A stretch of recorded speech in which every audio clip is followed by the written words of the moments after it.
All right, these guys always get tangled up, right? I mean, I guess that's what happens every time. Even if I put them away nicely, I'm sure they'd get tangled, right?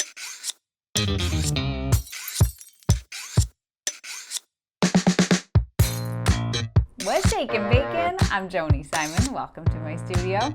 This is where I do food photography, and the goal here is to improve your food photography skills so you can feel confident behind the camera.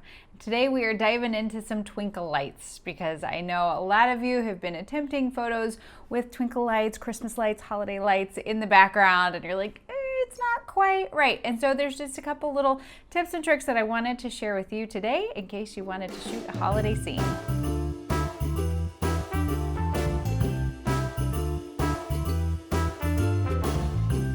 So you can see I've set up this holiday scene with these gingerbread cookies, and this is actually my family's gingerbread cookie recipe. If you want the recipe, I've got it linked down below over on my blog. But in terms of the setup, just to walk you through everything and the gear I'm using, I always have all of my gear linked down in the description box below, like everything, well, not everything that's in my studio, but all the major stuff. But as far as the camera, I'm shooting on the Canon 5D Mark IV, and I'm using a 50mm f1.4 lens. You could certainly do this with a 2.8. We'll get more into aperture and shooting with twinkle lights here in just a moment. And then in terms of lighting, I'm shooting with the Godox AD600 Pro mono light. But like I always say, for these kinds of shots in this kind of situation, especially what you'll see here in a moment, we're shooting wide open. You could absolutely do this with a speed light. So don't worry if you don't have a mono light. You can absolutely recreate this, no problemo. And then attached to that light, in order to modify it, I'm using a 12 by 36-inch strip softbox with a grid attached. I really wanted sort of this moodier vibes. I wanted those pronounced shadows.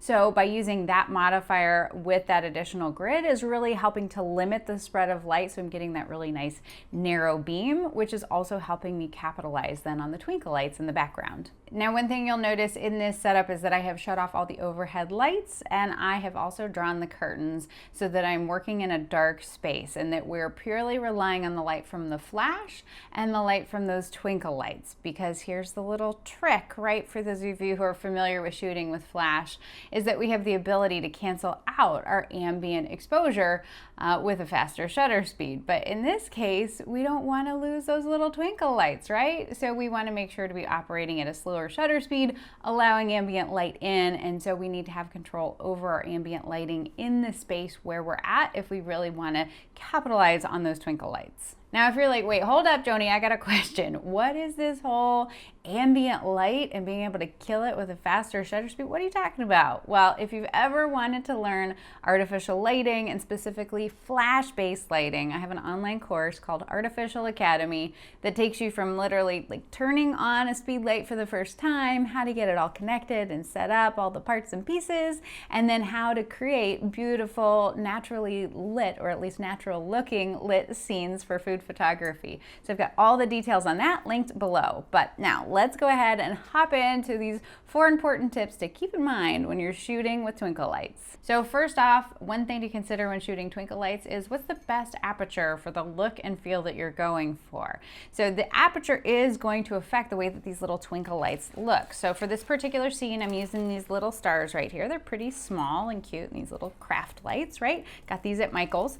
And so you can see when I shoot this at f1.4, that's why I picked the 1.4 lens for this one, is that we get that really smooth, creamy bokeh in the background. And 2, it takes these very small lights and sort of makes them larger, like these little radiant orbs, right? Whereas when we stop down to f2.8, you can see the size of those lights gets a little smaller. Neither is right or wrong. It just depends on what's the look you're going for. Also to keep in mind your subject, right? At f1.4, I feel like we're losing a lot of the gingerbread man. So f2.8 to me is a more happy medium. And then we can go to f5 and you can see those lights get even smaller, but again, we're getting more of our subject. So again, it really kind of depends what you're going for, but if you want to control and modify the size and sort of that radiant look, you got to consider your aperture. Now, one other thing though to bear in mind, and if you've not experienced this before or played with this before, something that's a really helpful exercise to help train your eye to understand aperture even better is to play around with the distance of the camera to the subject and the subject to the background, that the closer you are to the subject, the more pronounced that bokeh will be. And then the further you move away from that scene, the further you move the camera away,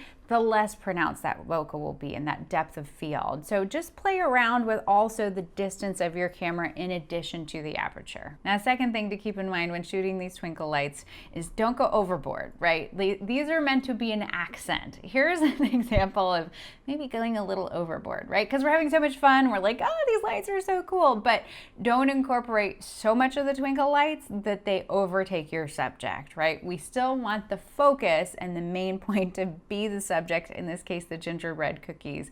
And so having just a little fewer lights, not quite as much in this big gigantic bunch. It is definitely going to be to your own personal taste and your views and things like that. But for me, a little accent is much better in this case. And so then on that same topic, number 3 is to consider then the actual lights that you're using. Now, if you're using really large, like the bulbs you put on your house, those may not be optimal, or they might be. If you've got them like really far in the distance, great. But if you're shooting a tabletop scene like we are here today, I really love these little craft lights that you can get, of course, on Amazon. I'll link some below, or Michaels, Joann Fabrics, those kind of places.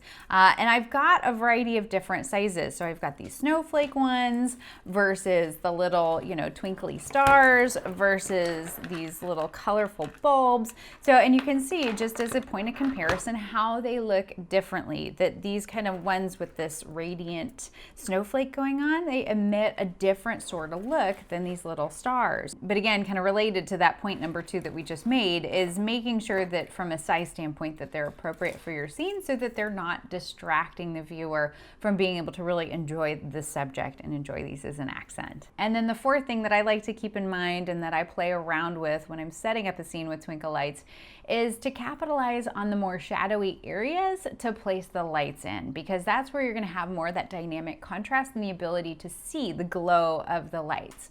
Now, you can certainly shoot twinkle lights in a high key situation, right, where everything is illuminated and it's bright and light and white, but you're not going to get kind of that same glow as if you had positioned it in a shadowy area. So like I mentioned to you in the setup of this photo, I'm using a strip softbox so that the light from the flash is going on my subject, but then the background where those twinkle lights are, that's in a more shadowy area. So we're able to really understand and see that glow.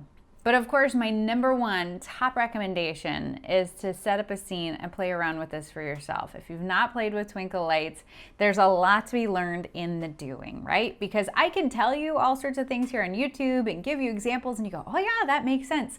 But until you internalize it and experience it for yourself, the true learning hasn't happened. So please promise me you'll go play with some twinkle lights. And if you do, please feel free to tag me over on Instagram at The Bite Shot. I would love to see your twinkle lights, repost some of that in stories, but hope you're having a fantastic day. You stay out of trouble and I'll see you soon, okay? Bye.